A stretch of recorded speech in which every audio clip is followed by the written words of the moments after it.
Welcome back, sports fans. Rob Webster once again coming to you from deep the heart of Texas. Today we're going to look at week 4, who I like for this week. We're also going to review how we did in week 3. It was a bit of a brutal week. I think we can all agree that the fantasy football landscape has been pretty brutal through the first 3 weeks of the season. But let's get into business and let's review how we did in this past week. Quarterback, I did very well. So I like Joe Burrow, Jared Goff, Patrick Mahomes. All three exceeded expectations in each of their games. Cordell Patterson did well against the Seahawks, got a lot of touches. He's a guy that probably should be in your lineup every week. He's going to get a lot of touches. Atlanta's going to feed him the ball. He's a regular starter for you if he's on your team. Austin Eckler didn't have an Austin Eckler day. We're going to give ourselves a push on that one. He wasn't a failure. Got in double digits. Just didn't have that good of a game. So that's a push. David Montgomery went out of that Houston game against Houston with an injury. Herbert came in and tore it up like I thought Montgomery would do. Yeah, win some, you lose some there. So we're going to give ourselves a push in that one because he went out injured. Wide receiver, we like Pittman against Kansas City. He did well enough, exceeded his projections. Tyler Lockett against Atlanta. Tyler Lockett's seeing a lot of targets. He should be in your lineup. Geno Smith is looking for him, has a good connection with him. He should be in your lineup pretty regularly. Michael Thomas did all right. Tied for the team lead in targets. Didn't really turn that into much of anything. We're going to give ourselves a push there. It wasn't a complete failure. It wasn't a success either.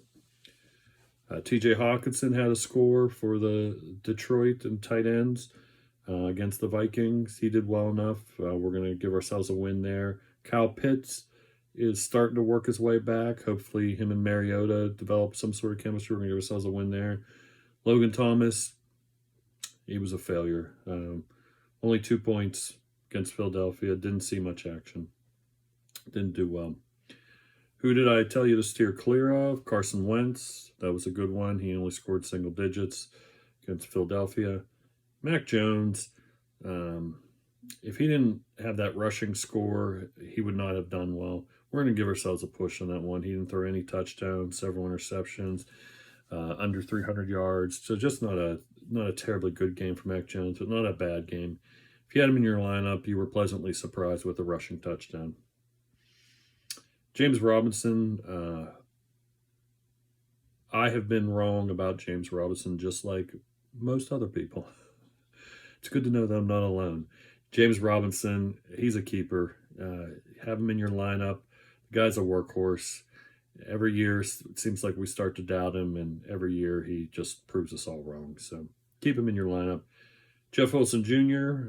For San Francisco against Denver. He ended up creeping into barely double digits, 10. We're going to give ourselves a push there. He didn't have a great game, but he also did well enough to avoid the steer clear list. Cortland Sutton, we're going to give ourselves a push there. He was very similar to Jeff Wilson Jr. Didn't do well, but did enough where he shouldn't have been on the list. Hollywood Brown, Atlanta, he tore it up. Saw a ton of targets, a ton of receptions. He really looked pretty good. So he was a failure there. Gerald Everett was a success for the LA Chargers against Jacksonville. Only had 4 points. Ty Conklin for the Jets against the Bengals. Ty Conklin was a big surprise. So he's another failure. So that gives us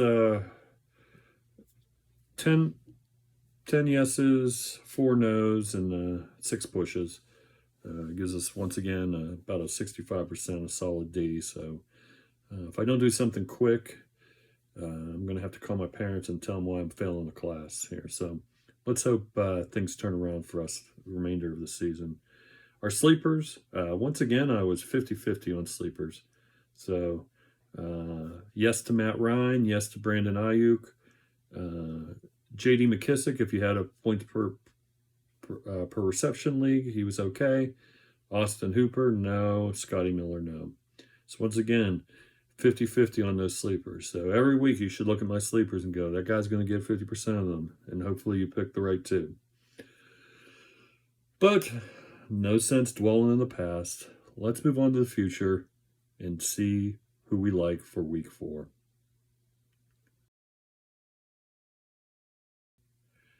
So who do I like at quarterback for week 4? Well, first I like Jimmy Garoppolo. Last week was his first week back. He started a little slow, but looked real comfortable in that Kyle Shanahan offense. Had a tough game, tough defense there. Denver's they're pretty stout at defense. My goodness, they're fun to watch, that defense. So Jimmy Garoppolo, just seeing some action, seeing game speed. I like him this week against the Rams. I think that it could turn into a shootout, but you have two opponents very familiar with one another. They're going to be trying to win that game. It's in prime time. I also like Jalen Hurts against Jacksonville. I like Jalen Hurts every week, honestly.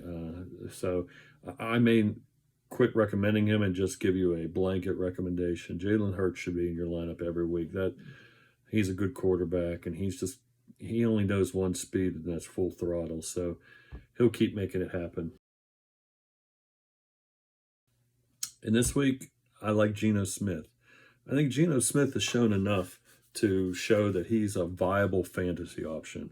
I'm not sure I want him as my quarterback to get me to the Super Bowl, but he can rack up the stats. He has the talent. He can read defenses good enough. He has a good connection with both Metcalf and Lockett. He likes to spread the ball around. I think he'll do all right this week against that Detroit. Once again, Detroit could be involved in a track meet with Goff and that offense. So I do like Geno Smith this week. Staying in that same game against Detroit, Seattle, I like Jamal Williams. DeAndre Swift injured. They'll go to Jamal a lot this week. So I do like Jamal Williams this week. Also at running back, I like Antonio Gibson with Washington against Dallas. The Commanders will come in. It'll be interesting to see how this game gets played. That Dallas secondary is tough. They're going to make Carson Wentz make a lot of decisions. Hopefully the coaching staff at Washington realizes that, and they keep Antonio in the game a lot. So I look to see him get some touches and hopefully run the ball well. I also like James Conner with the Arizona Cardinals against Carolina Panthers. Panthers have had a tough time. They haven't been terrible against the run, but they haven't been great.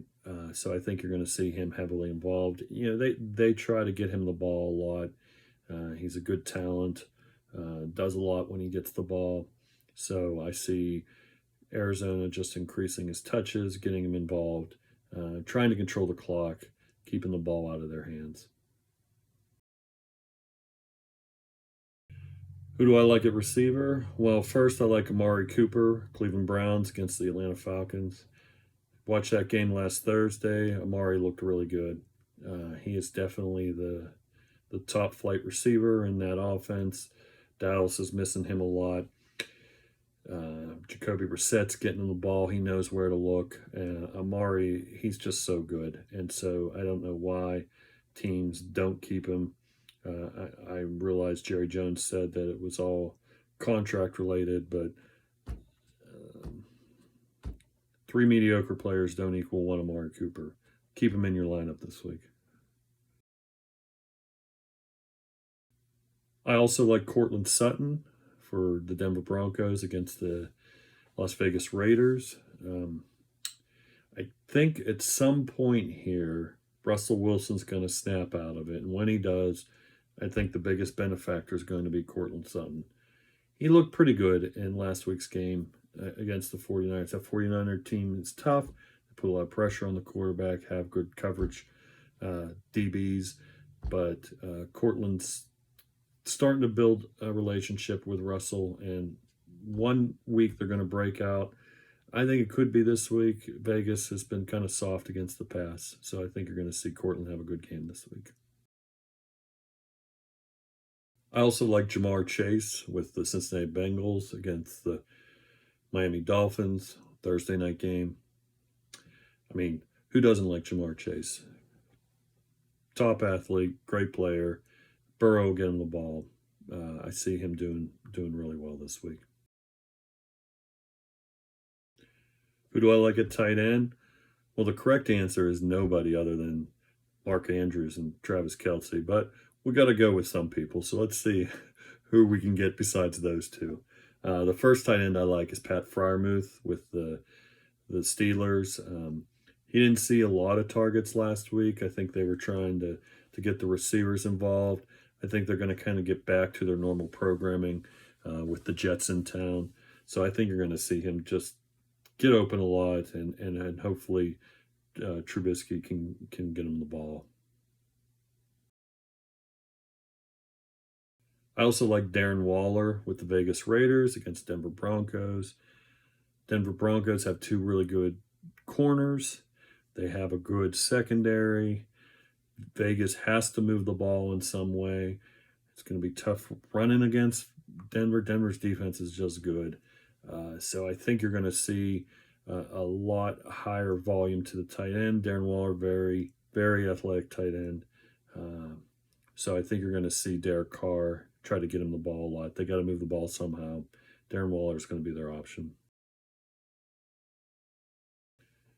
Finally, I like Robert Tonyan, Green Bay Packers against the New England Patriots. He's seen a lot of targets. You know, that offense is just trying to find its way, but I think you're going to see Aaron Rodgers look for him. New England likes to throw, a lot of schemes at a quarterback, so I think you're going to see Aaron Rodgers try to overcome those schemes, incorporating the tight end a lot. You are seeing him get targets. He's just not necessarily converting that into fantasy points quite yet. But I think this is his week. I think he does it this week. So that then leads us to who would I steer clear of this week? Well, let's start at quarterback. The first quarterback I'd steer clear of is Ryan Tannehill with the Tennessee Titans against the Indianapolis Colts. He just hasn't looked good so far this year. Doesn't have a lot of options. I think you're going to see a steady diet of Derrick Henry. Henry looked good last week. They're really pushing him, getting him back into the offense. This will be like vintage Titans when Henry was at the top of his game against the Colts. They want to keep the ball. They don't want to put the ball in Matt Ryan's hands. So I think they're going to try a lot of ball control, run offense. So I don't think you're going to see a great day from Ryan Tannehill. I would also steer clear of Trevor Lawrence this week. Jacksonville Jaguars against Philadelphia Eagles. Trevor's looked really good this year. I just think he hasn't run into anything quite like the Philadelphia Eagle defense yet. So it'll be interesting to see how he reacts. I just think they'll pressure him a lot, cause him to make some mistakes. So I would steer clear of him this week. At running back, I don't like Miles Sanders this week against Jacksonville. Jacksonville's got the number one rush defense in the league. They've given up 55 yards per game. Miles Sanders, he's looked good at times and not so good at times. The first two games he looked good. Last week was kind of a disappointment. They're just having a tough time finding a place for him. I just think this Jacksonville Jaguar defense is going to shut him down, so I would avoid him this week. Now, I know I gushed about Cordell Patterson earlier, but he's one I might steer clear of this week. He's got a tough matchup with those Cleveland Browns. They got a stingy defense. They have been known to shut down a running back or two. He could get some PPR, so if you're in a PPR league, he might do a little better for you. But if you're in a standard scoring league, rush wise, he's a tough sell this week. If you have someone on your bench that's kind of equal or even a little less, you may want to go with him. He's going to have a tough time getting points this week. At wideout, I'd steer clear of Jacoby Myers. New England Patriots against Green Bay Packers. That Packer defense is pretty stout. They're going to shut him down, especially if Brian Hoyer gets in there. The thing about Brian Hoyer versus Mac Jones really likes Jacoby Myers. I think Brian Hoyer will spread the ball around more, so Jacoby Myers will have less opportunity if Mac Jones doesn't go. But even if he does, I still think that Green Bay defense is going to shut him down. I also would steer clear of Adam Thielen. Minnesota Vikings, New Orleans Saints, game in London this Sunday morning. So that Saints secondary is pretty solid. I think they're gonna take Adam Thielen out. You know, Justin Jefferson, you can contain him, but Adam Thielen, they'll keep him, make him a non-factor this week. So at tight end, who would I steer clear of? I mean, other than all of them except Kelsey and Andrews, well, the first one I'd steer clear of is Tyler Higbee with the LA Rams against the San Francisco 49ers. You know, that San Francisco defense, really good. I don't know if you watched that game Sunday night, but that was just a defensive battle between those two teams. But that San Francisco defense, they are solid. So I think Higbee will be brought back in to do max pass protection, a lot of blocking. I don't think he's going to see a lot of action in the pass game. So I'd steer clear of Tyler Higbee this week. I'd also steer clear of Evan Ingram, tight end for Jacksonville against the Philadelphia Eagles. I just, all throughout his career, he's either looked like the best tight end in the league or one of the worst. He is so up and down. I just can't see him maintaining any consistency. Until he does that, he's one that I would avoid this week. Finally, let's take a look at some sleepers for this week. First sleeper I like at quarterback, Cooper Rush, Dallas Cowboys against Washington Commanders. Cooper's looked good in his few starts. I think he's going to continue that. He's moving the ball well. Washington's just not a great defense. They're just going to be looking to move the ball, and Cooper is probably available for you in most leagues. So if you need a quarterback, I think he's a good fill-in this week for those that are in need. Another sleeper I like at running back is Breece Hall. Steelers have not proven that they can stop the run. So I see the Jets coming out, trying to run the ball, having some success. Breece Hall will be involved in that. So I would recommend, as a sleeper, Breece Hall this week. At wide receiver, I like Nico Collins. Houston Texans against the LA Chargers. He's a guy that's seeing a steady volume of targets every week. I don't see that Charger defense as being all that. You know, their pass rush is great. Their line is great. They got Bosa. They got Mack. I just see Houston kind of containing that and seeing Nico Collins at least get a lot of short passes. So he'll get the volume of reception. So if you're in PPR, he'll do real well. If you're not in PPR, he may not be the guy for you, but I think he'll do all right. And finally, at tight end as a sleeper, and I'm going to butcher this name, so I apologize in advance, but Albert Okwuegbunam. Yeah, so he's starting to build a nice connection with Russell Wilson. That Vegas Raiders team has already shown that they don't do well against the tight end. He's shown some flashes, I think, this week, especially if this game turns into a track meet. If the Raiders can sustain some offense against this tough Broncos defense, the Broncos are going to have to keep up. You may see We'll just call him Albert O. You may see Albert O get a steady volume, and I apologize, Albert O, for butchering your name. It's I hope no offense is taken. Hey, thanks for watching, everybody. Let's go enjoy week 4. Have a great day. Thank you so much for watching.